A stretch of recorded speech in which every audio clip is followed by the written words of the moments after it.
Ladies and gentlemen, boys and girls, welcome to the Weekly Pint. This is the show that's not a show. This is the live stream happy hour that we call the Weekly Pint. How's everybody doing? The point of this is to hang out and have a beer together. So please, as you jump on to the stream, tell me what it is that you are drinking. Justin says hi. Marco says hi. Julia says hi. Julia is drinking Fibonacci's Origin of Species English Mild with tea. Marco's getting to-go food and truth. I'm about to crack into a beer. Let me look something up really quick here first, though. I will be diving into also Fibonacci's Origin of Species. But I want to look it up because it is not just their regular one, if I remember correctly. All right, it is, yes, Origin of Species, English Mild, but with hot Cincinnati spice black tea from Churchill's Fine Teas. Let's see. Justin says it's an easy guess here, which means he's probably drinking either a PBR or a High Life, something like that. And Vernon is drinking Municipal Approachable Blonde. I had an Approachable Blonde the other day for the first time in a while, and was reminded at exactly how fantastic that beer is. Not that, blonde ales are the most exciting thing in the world, but it was a really good beer. Chris is drinking Rheingeist Crumb Cake, both dessert and beer. I need to snag some of that. That sounds fantastic. Justin is living the high life, which means he is probably drinking a High Life. Big shocker there. Let's see. I'm trying to pull up my notes here. Oh. There we go. All right, let's dive into a beer. Like I said, Origin of Species with some Cincinnati spice black tea. I love this beer. This was originally, if I remember right, part of their employee collaboration series. So they allowed all their employees a few years back to come up with a beer and help brew it. And I don't remember whose this was, but it's returned a few times. This is also trivia. The first 12-ounce can that Fibonacci has done. I like it. I want more. I want more Fibonacci beer in my fridge all the time. All right, let's dive into this. It looks like tea.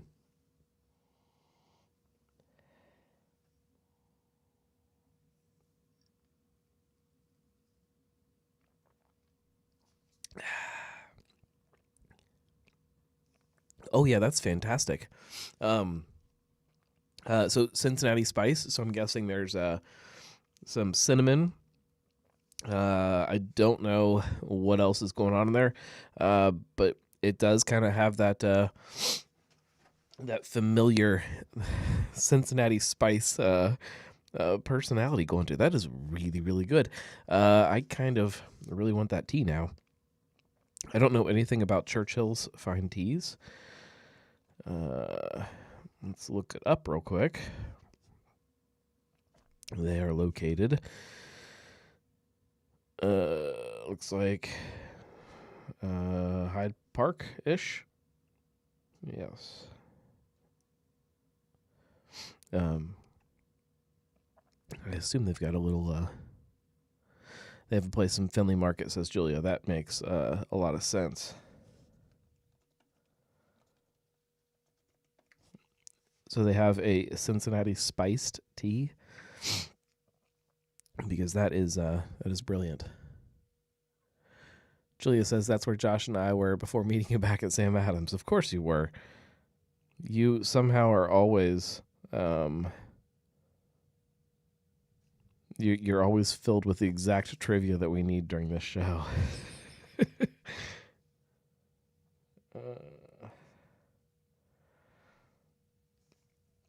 I see a hot Cincinnati Spice Arubis tea. It doesn't tell me much about it, though. It says rubus, cinnamon, sweet cloves, and orange.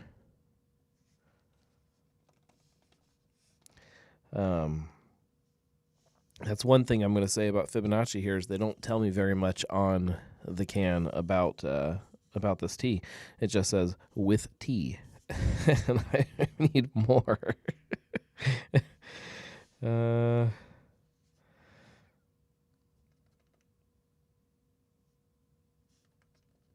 Sorry, not to be boring here, as I just kind of search while you guys are sitting here staring at me. There's also a hot Cincinnati spiced green tea. Also has green tea, cinnamon, sweet cloves, and orange. So I'm going to guess that's what it is cinnamon, cloves, and orange, but in the black tea version. But yeah, man, that is fantastic. Justin says I need some tea right now. I do too. I'm getting over a little bit of a cold, and I'm definitely feeling it after a long weekend. It's hard to bounce back. But yeah, so off the bat, I did not pull labels today. I just ran out of time, as these things tend to go. But I do have one kind of topic that we could talk about. We could also talk about this week's brewcast, coupled up with the beer release at Streetside. We could talk about the OTR Stillhouse, which is opening this week. There's the link for all of you who need to buy some of this tea to stock your cabinet at home. Yeah, there's lots of things we could talk about. I guess before we do that, I should go through the standard routine here. If you want to take part in the conversation, there are several ways for you to do that. That is the whole purpose of a live stream, is to kind of take part. It seems like you guys have mastered the chat pretty well tonight, but you can also call in if you look right there. 567-70-DRINK. 567-703-7465 is how you can do that. Or as you guys have discovered, you can just type in and chat wherever you are, and it'll pop right up there for you. So you guys can take part that way. Julia says the Stillhouse is my pick for conversation. Well, let me talk really quick. Let me mention this other one just so you can kind of see where my brain is going with the other side. We have I ran into this post on Instagram today from Bad Tom. They are doing a opera cream dessert and beer tasting event in their tap room, which has me thinking about big beer and times where big beer enters into our local tap rooms and how it makes me feel. Put it that way, because this is not the only time that we see that happen. So that's the other thing that I would love to get people's opinions on, and even kind of just work through it in my own mind, because I'm not sure how I feel about it. Marco says what? So Bon Bonnery is coming into Bad Tom's tap room to do some kind of cake tasting, some opera cream cake. And then with that, they are bringing opera cream stout from Platform, which, if you guys are not aware, Platform is owned by... Oh, hang on, I just hit the wrong button. Sorry. Platform is owned by AB InBev, the big Budweiser, for lack of a better way to put it. So it is a big beer in a local craft tap room. It's not the only time that's happened, though. And Julia, I promise we will talk about the still house, but since we'll talk about them both. It's not the only time that happens. The Braxton Labs, every single Thanksgiving time, they usually tap a couple Bourbon County Stout variants. Dark Charge Day, when you go down to Dark Charge Day, you can get, again, Bourbon County Stout. You can get, there was one other, there was a platform beer on tap down there. And that doesn't, for some reason, that doesn't bother me the same way that this is just getting under my skin, and I can't figure out why.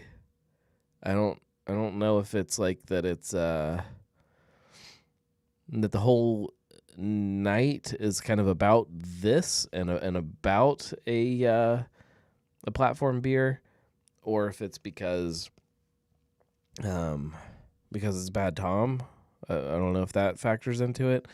I don't know.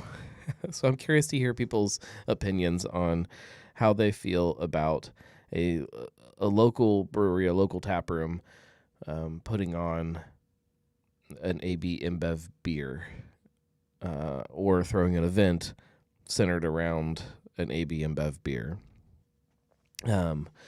We did talk about kind of not this topic, but an offshoot of this topic on this week's Brewcast, where we went completely off the rails and just ended up talking about tap rooms and big beer and not big beer.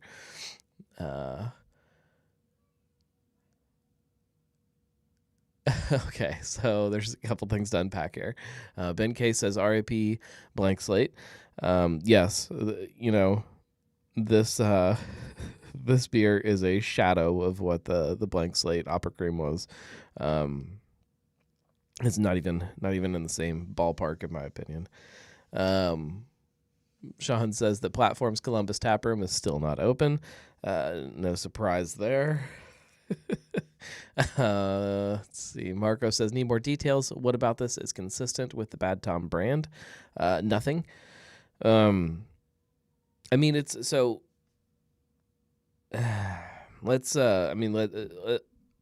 Take the beer out of the equation. If Bon Bonnery is coming into a tap room and they're doing some kind of, especially with Opera Cream cake, like this does go good with beer. Like, this is a fantastic dessert to eat with beer.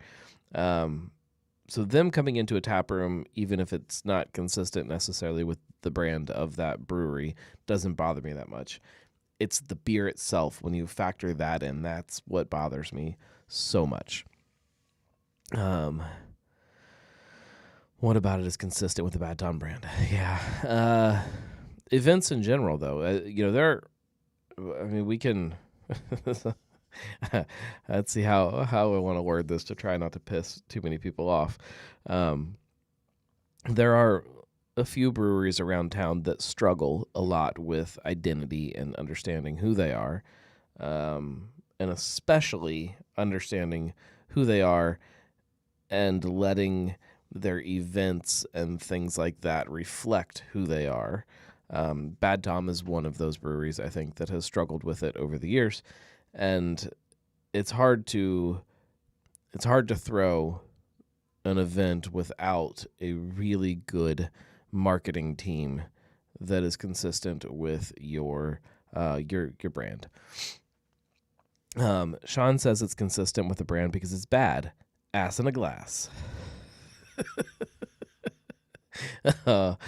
Let's see. Julia says, to me it's bothersome because there is nothing in the image that indicated Bad Tom Smith, not even their own branded pint glass.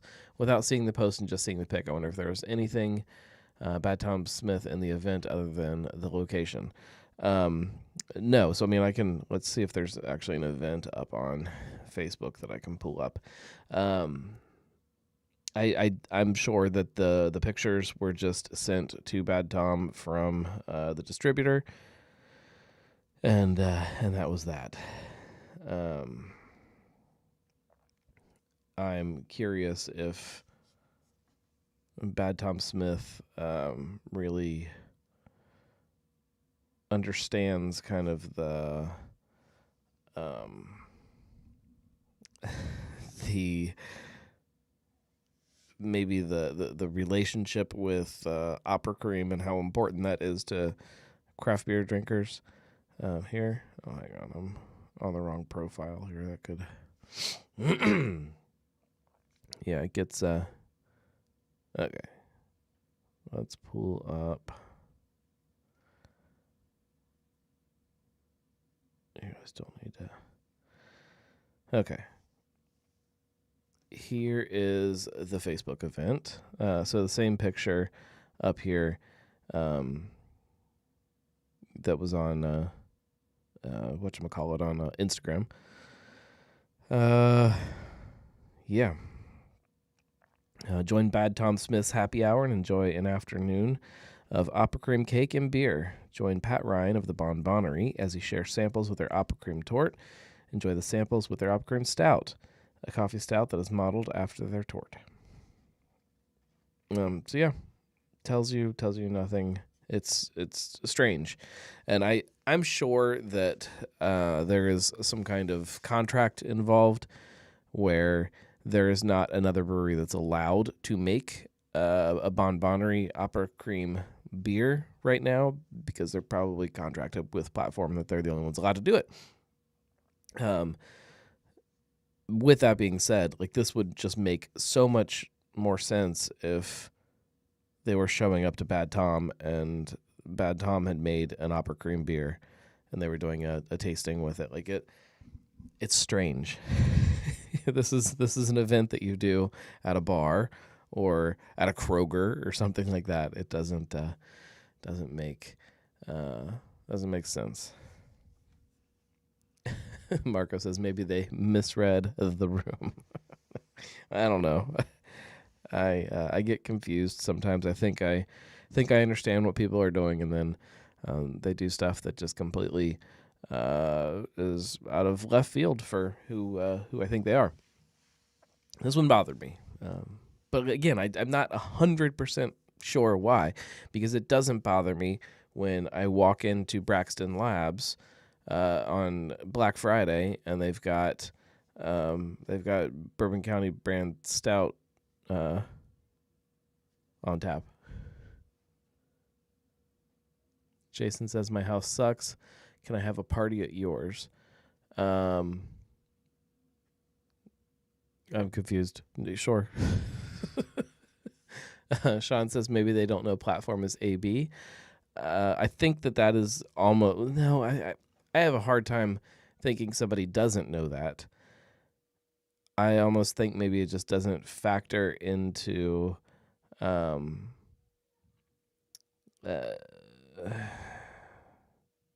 doesn't factor in. I don't know. I can't think of a way. Oh, Jason said that's what Platform is doing at Bad Tom Smith. Yeah. But even then, like, so if your Platform, and I don't mean this as an insult towards Bad Tom, there are lots of places around town that even then this would still just make more sense. A restaurant, you make it like some kind of a meal thing. You do some kind of beer dinner and like you pair up a couple different Platform beers and then opera cream is the dessert. And there's just so many other ways to do this. It sounded like it sounds like there's samples, so it sounds like it's probably free. So what are they trying to sell? Are they trying to? Oh man, there is so much to unpack with this in my head. The more I dive into it, the more confusing it is. Like what is Platform's? What is their goal with this of selling to? Because they're not selling to people. It's just samples. They're trying to convert customers, and I don't know. It's so strange. So strange. Julia says, I think it's because Braxton has their identity and brand down, so there's not a feeling of why are they doing this. It's an added bonus to Braxton where I don't know that if Bad Tom does. Yeah, and maybe it's just because Braxton Labs always has guest taps anyways. Like that's part of who they are, but Bad Tom doesn't. Yeah, I don't know. It's blown my mind today. Yeah, if we have any other thoughts, we can come back to that. Let's talk about OTR Stillhouse. They are opening their doors next weekend. So Saturday is the grand opening. This place is, if you aren't aware, which I was hoping to have my post up about them today, but it didn't happen. So hopefully, I would like to get it finished tomorrow morning before work, so it'll be up bright and early, but we'll see. It's a massive project, we'll say. It's in OTR, the northern kind of western part of OTR, so kind of close to Sam Adams, close to the soccer stadium. It is part distillery, part brewery, part winery, part music venue, part restaurant. It's a little bit of everything wrapped into one, and they have been working their butts off. They have been in production since 2017. Now, what that production has kind of ramped up through that time, but they started making stuff in 2017, and in that case, laying it down to get whiskey so that it would be ready to go when they open their doors, which is a very unique way to do it. It seems in the world of distilling these days, it seems like a lot of people like to source whiskey while they're waiting for theirs to finish, and these guys are doing things a little different. So they'll open with vodka and gin and an actual whiskey that is their whiskey. So it's exciting. And the wine, you don't see a lot of places that are opening as a winery and a distillery and a brewery like that. But they are. They have I want to say that 4 different wines that'll be available. Obviously, cocktails. 11 or 12 beers will be on tap when they open their doors. Several different hard seltzers, house like craft sodas for the soda fans. A restaurant called Skewer, which is all skewer themed foods, I guess. But then you couple all of that product up with this space that is an indoor-outdoor mixed kind of live music venue thing. It is intense. Julia says, I didn't realize they were doing wine as well. Yeah, and they have beehives on the roof, so they're doing all their own honey for cocktails and things like that. I assume at some point there's a chance we'll probably see mead out of them, because why not if you're doing everything else? Marco says, got to get there. I will definitely be there this week. It is on my calendar. So you will see some social media content, hopefully, before the grand opening on Saturday. Marco says, get the hell out of here, bees. they're on the roof. It's okay. Bees are our friends. Again, shout out to Fibonacci with the origin of species. They are our resident beekeepers, in my opinion, as far as the Cincinnati brewing scene.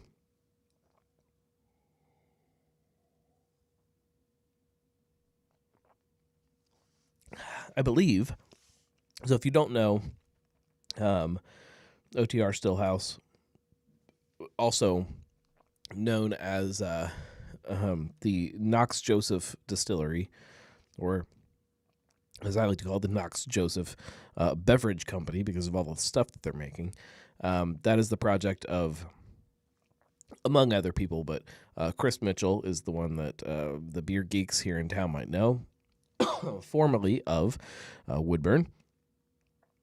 So this is finally his project after Woodburn that, like I said, has been in progress for a very long time. It's just, takes a while to make these things. And I think that there's going to be a lot of people that are excited to see, what he's doing, especially on the beer side. There is a session hazy IPA on tap. That'll be exciting. I think we talked about it a little bit last week, but it is quickly approaching, and I am so excited to see how this is all come out. I think this new move for places to try to provide products for everybody. We talked about it when Mad Tree was on the show a few weeks back.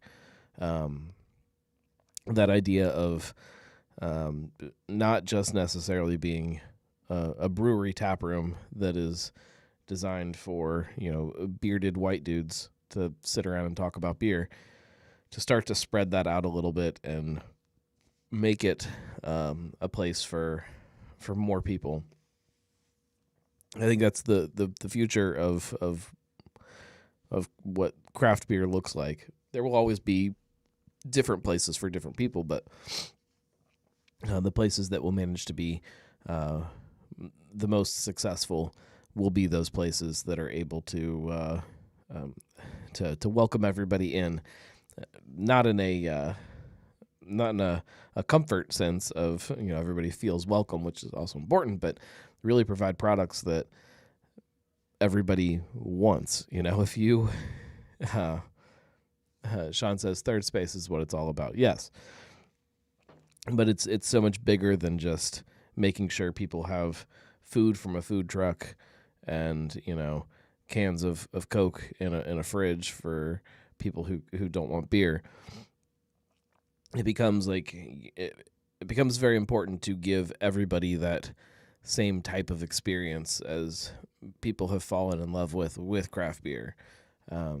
So, giving the wine drinkers house-made wine that is made right there, and something that they can talk about in the same way that people are talking about beer, or spirits in the same way that people are talking about beer, really starts to bring those products into that same realm, if any of that makes any sense.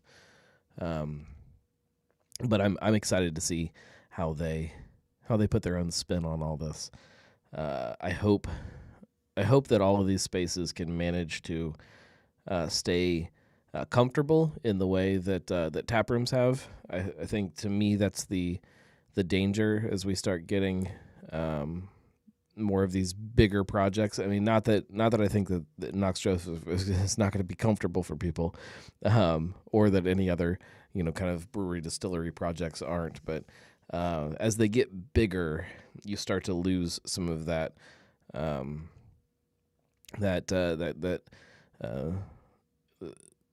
kind of neighborhood pub kind of vibe that I think a lot of people enjoy about breweries. So it'll be interesting to see how people handle that and deal with that. I mean, we see it already kind of with the way March 1st has handled their kind of expansion. Like, you have very different taproom feelings depending on what you're looking for. The experience as a drinker is very different at Woodburn than it is when you go to the regular March 1st tap room, which is very different than when you go to Fig Leaf. And it provides those spaces for everybody to enjoy. But each one of those spaces offers that full line of products that they make, be it spirits or seltzer or beer or whatnot.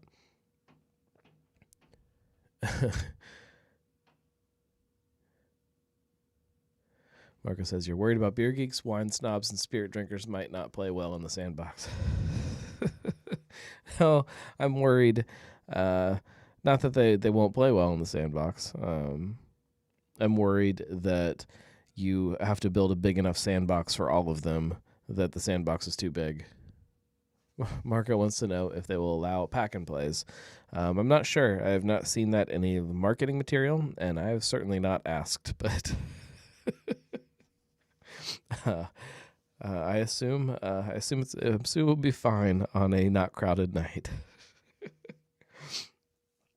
I'm still a little disappointed that I never actually have seen somebody with a pack and play in a brewery. I've seen lots of people joke about doing it, but and one person that says they were serious about it. Even with how crazy my kids are, I've never brought a pack and play. Kids' birthday parties, yeah. I do think that there is a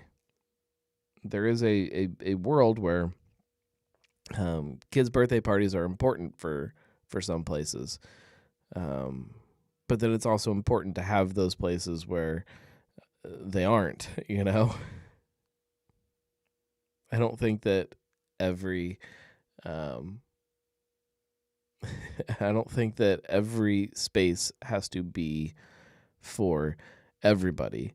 But I think that if you are a brewery that's starting to grow past, your original space, or if you're getting bigger somehow, and especially when you start talking about multiple spaces, you need to start thinking about how those different spaces are different, rather than trying to replicate that same space in different places.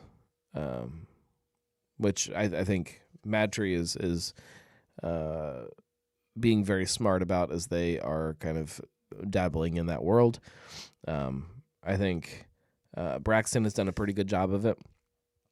The difference for them is that they've kind of moved into these other tap rooms and not changed the experience of those tap rooms a lot. And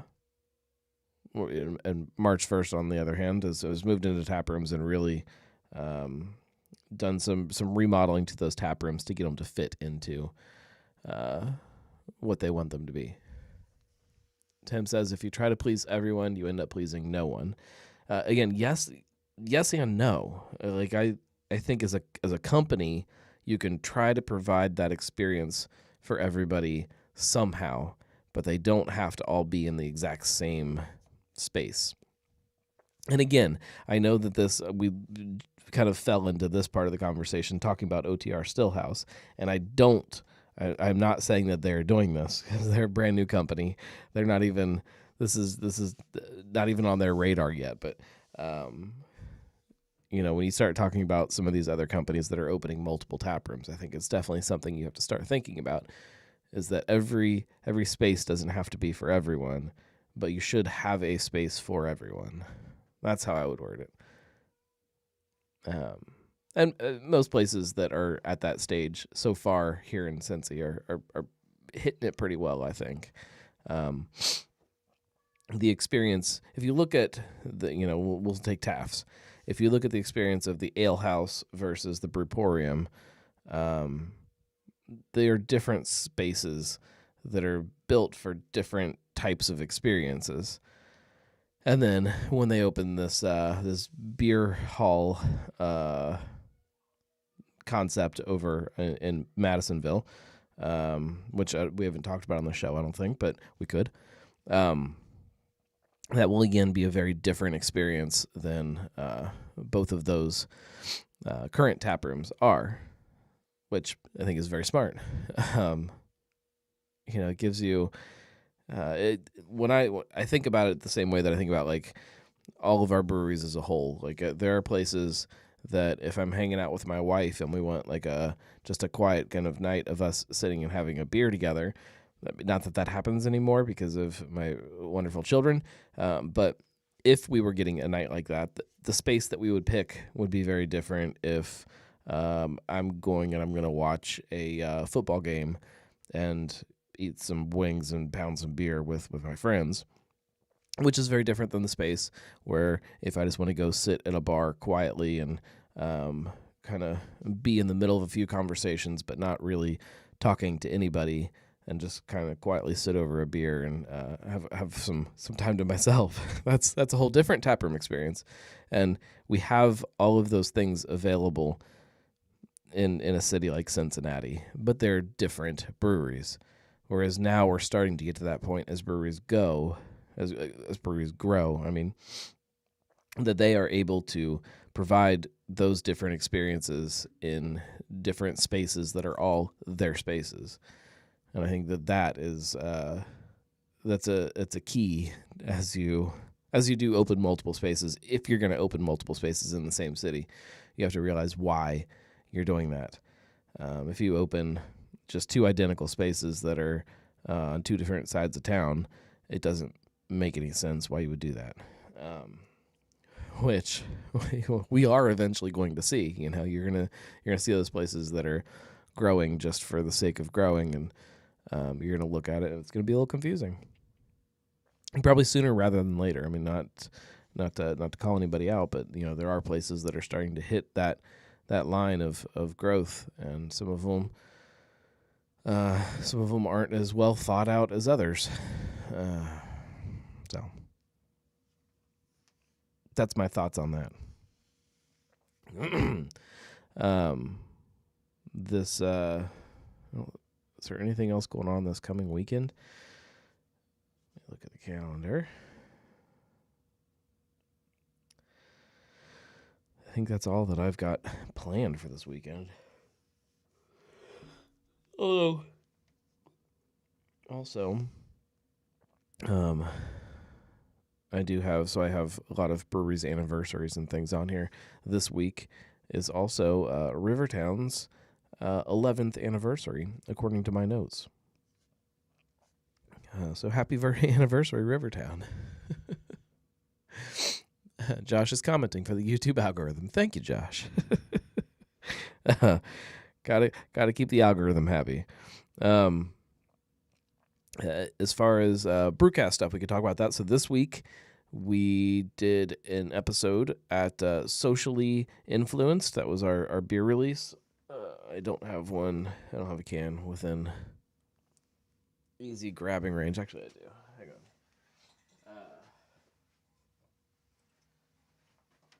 If you guys missed out on that, there are still some cans in the street side tap room. You can still go and snag those. It's pastry brown ale with waffles, or in theory with waffles. It is cinnamon and maple. And we got together. I think there was a total of like 12 different influencers, if you want to call people influencers, and we all got together and hung out and basically hung out while Streetside made the beer, and came up with the idea and some of that stuff. But no Marco, no lactose in this one. It is it's straight up. I hate that they called it. I shouldn't say I hate, because I'm very appreciative that they let us take part in this. But the fact that they called it a pastry brown ale, I think, gives the wrong impression. This is not an overly sweet pastry beer. This is a big, so it's 9.5%. It's a big, giant brown ale loaded up with maple and cinnamon. And it is good. It is a perfect breakfast beer. So we brewed that a month or so ago, and then the release was this last weekend. And so while we were hanging out doing the beer release, which was an exciting time, it was Saturday morning, so you guys know that all the storms were rolling through. They blew a transformer in the tap room, so half of the power went out, including the food truck and all of the TVs in the tap room. So nobody could see anything that was on tap unless you have Untapped on your phone. So that was exciting. The no food sucked. They had a bunch of really fun kind of waffle stuff planned for the food truck, and we didn't get any of that.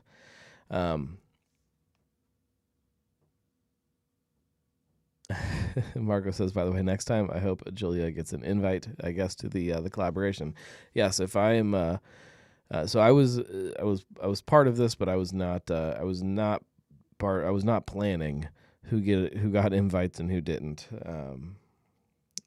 As you guys are well aware, there is way too much on my plate right now to plan anything. So as much as I was involved, I was not that involved. But if I am next time, promise we'll have more people involved. It was fun. Yeah, get over there and get the beer. And if you listen to this week's Brewcast, well, we talk about the beer a little bit on the episode, but we very, very quickly just went completely off the rails and didn't talk that much about the beer. So it didn't help. So, David McKinney, you guys know MMA McKinney, I assume. He was there and he recorded an episode of his Beers and Beards podcast, and we had just finished up sitting and talking about the beer on his show, and then transitioned right into recording my show. So it felt like I just got done talking about the beer. So it didn't seem as imperative to talk about the beer, even though it was an entirely different podcast, and I recognize that. So sorry, we didn't talk about it very much. I'll do maybe I'll do Prost this week. I'll do an episode of Prost talking about it a little bit. Maybe we'll see. We'll see what beers come out of that beer event calendar in the meantime. If there's something that I just have to talk about on Prost, it'll take priority. We still have not had our joke beer of the beer event season yet. That could be coming at any moment. Yeah. So next week on the Brewcast, I have no idea what we're talking about because I have nothing scheduled this week.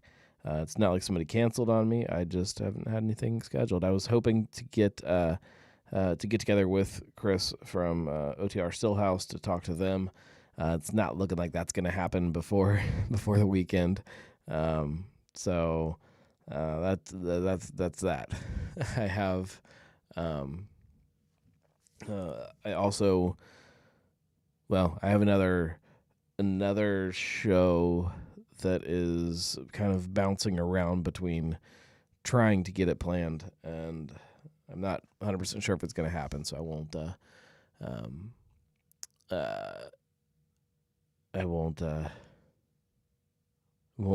make any predictions on that one.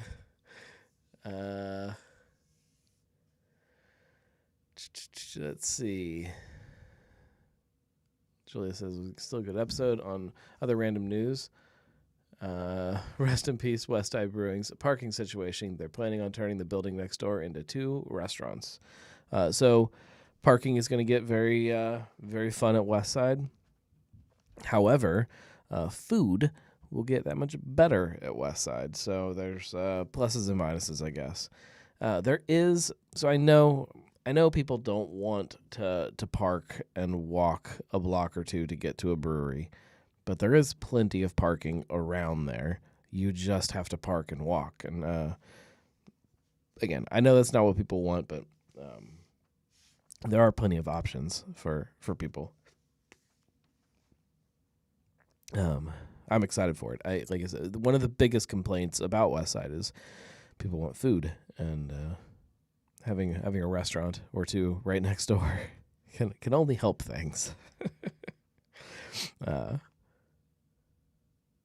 Food is always good. Parking is always fun. Well, maybe they'll come up with some fun ideas.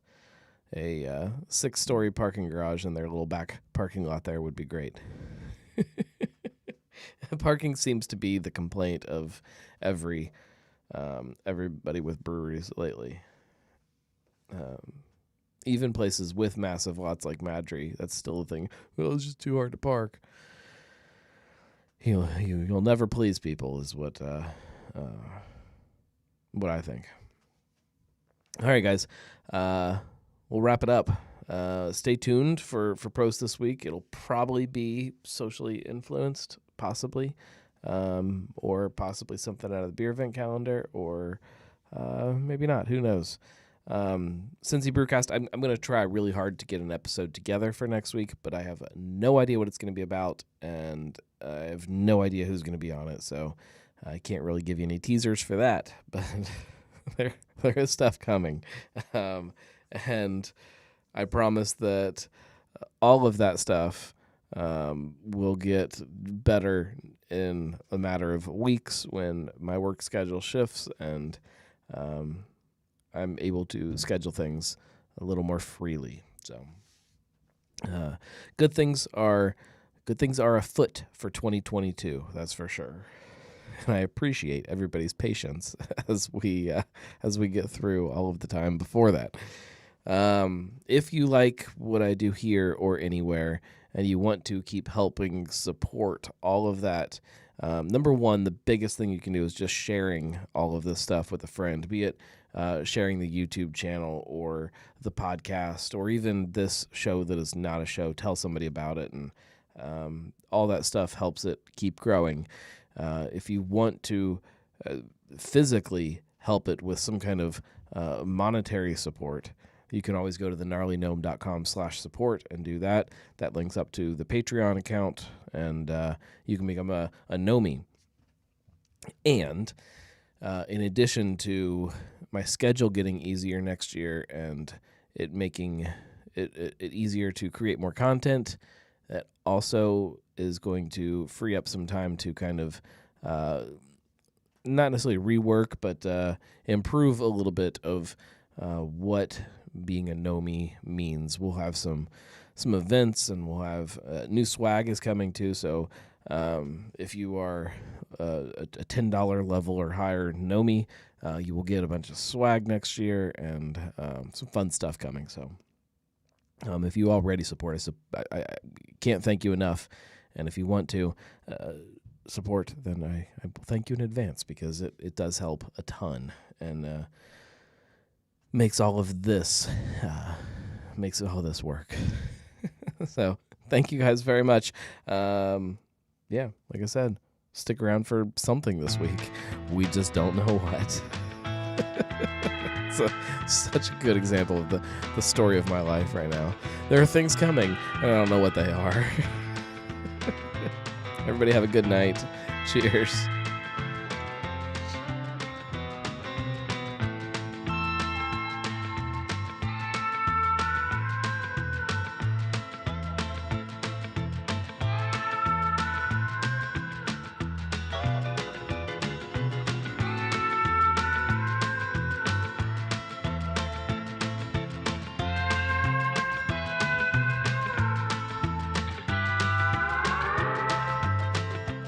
Can we start a petition to get Fibonacci to make more 12-ounce cans so that we can always have Fibonacci in our beer fridges?